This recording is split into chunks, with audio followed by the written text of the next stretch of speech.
நாம் தமிழர் உறவுகள் அனைவருக்கும் வணக்கம். திருவொற்றியூர் தொகுதியில் அண்ணாமலை நகர்கிட்ட பாலம் அமைக்க போகிறதா பார்த்திங்கன்னா ஒரு மிகப்பெரிய செய்தி ஒன்று பரவலாக வந்துக்கிட்டு இருக்குது. ஸோ இதனால் 40 வருஷத்துக்கு மேலே அங்கே வாழ்ந்துக்கிட்டு இருக்க அந்த மக்களை இடமாற்றம் செய்கிறது, இடமாற்றம் சொல்ல முடியாது, வலுக்கட்டாயமாக மாற்றி விடுறது அப்படிங்கிற ஒரு விஷயத்தை அரசு கையெடுத்திருக்கு. இந்த விஷயத்தை கண்டிப்பாக எல்லாருமே தடுத்தாகணும் இல்லையா? அதுக்கு முதல் ஆளாக அந்த இடத்துல தோற்றிருந்தாலும் கூட அந்த மக்களுக்காக போராடுறதுல முதல் ஆளாக போய் நிற்கிறது நம்ம அண்ணன் சீமான் அவர்கள் தான். ஸோ அந்த மாதிரி அவர் இன்றைக்கி போகும்போது பார்த்திங்கன்னா செய்தியாளர்களும் பேசி முடிக்கும்போது சுயநினைவு இல்லாமல் பட்டுன்னு மயங்கி விழுந்தவர் அப்படிங்கிற ஒரு விஷயம் ஒன்று சமூக வலைதளங்களில் பரவலாக பேசப்படுது. ஸோ அந்த காணொலியும் நான் இதோட இணைக்கிறேன். அவர் அங்கே விழுற அந்த நேரத்தில் என்ன நினச்சிப்பாரோ தெரியல, ஆனால் அதை பார்க்கும்போது ரொம்பவும் மனசு கஷ்டமாக இருந்தது. ஸோ இந்த நேரத்தில் கூட மக்கள் விழிப்புணர்வு அடையலை அப்படின்னா நம்ம என்ன சொல்கிறதுன்னு தெரியல.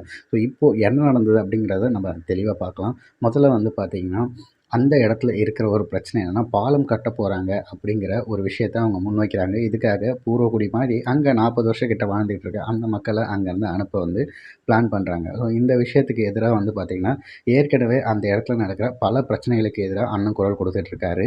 அவர் அந்த இடத்துல நின்னதுக்கான காரணமும் அதுதான் அப்படிங்கிறத ஒவ்வொரு மேடை தோறும் அவர் சொல்லிட்டு தான் இருந்தார். அங்கேயும் நிறைய மக்கள் நாம் தமிழர் கட்சியை சார்ந்து, அதுவும் இல்லாமல் பொதுமக்களும் கூட, கட்சி சாராதவர்களும் கூட அண்ணன் சீமானுக்கு நிறைய ஆதரவாக அந்த இடத்துல இருந்துட்டு தான் இருந்தாங்க. இருந்தாலும் கூட பெரும்பான்மையான மக்கள் பார்த்திங்கன்னா திராவிடம் சார்ந்து இருக்கிறதால அவங்க அதை விட்டு வெளியில் வர முடியாமல் அவர்களுக்கே ஓட்டு போட்டு அங்கே இருக்க ஒருத்தவங்க ஜெயிக்க வச்சாங்க. அது மட்டும் இல்லாமல் அவரோட நடத்தை சரியில்லைன்னு சொல்லிட்டு ஆக்ஷன் எடுக்கிற அளவுக்கு அவங்களோட கட்சியை ஈடுபட்டு இருந்துச்சு. ஸோ இதுதான் அவங்களோட நிலைமை.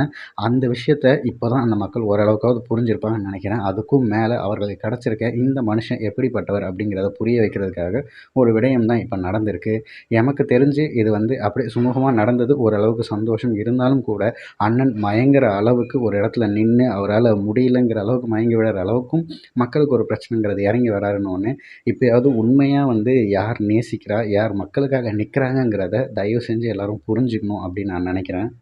இந்த நேரத்தில் நம்ம கட்சி சார்ந்து பேசுகிறோமோ இல்லையோ, சாதாரண ஒரு பொதுமக்களாக யோசிச்சு பாருங்கள். உங்களுக்கு ஒன்று அப்படின்னா எத்தனை பேர் வந்தாலும் சரி அந்த இடத்துல அங்கே எப்போ வெயில் அடித்தாலும் என்ன பிரச்சனைனாலும் ஒரு கொடை கூட பிடிக்காமல் கூட ஒரு 10 பேரை கூப்பிட்டு சீன் போடாமல் இறங்கி ஒருத்தர் வேலை செய்கிறதுக்கும், நிறைய பேரை கூட்டிகிட்டு வந்துட்டு எல்லா பக்கமும் நின்று வீடியோ கேமரா எடுத்து அதை போஸ்ட் பண்ணுறதும் இருக்கிறதுக்கு நிறைய வித்தியாசம் இருக்குது.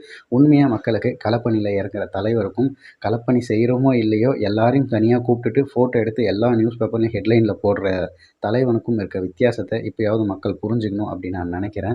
அண்ணன் சீமான் அவர்கள் இப்போ நலமாக இருக்கார் அப்படிங்கிற விஷயத்த அவரோட கூட படித்த எல்லாருமே சொல்லியிருக்காங்க. இடுவோனம் காத்து முதற்கொண்டு எல்லாருமே அவங்களோட ட்விட்டர் பக்கத்தில் அதுக்கான பதிலை கொடுத்துருக்காங்க.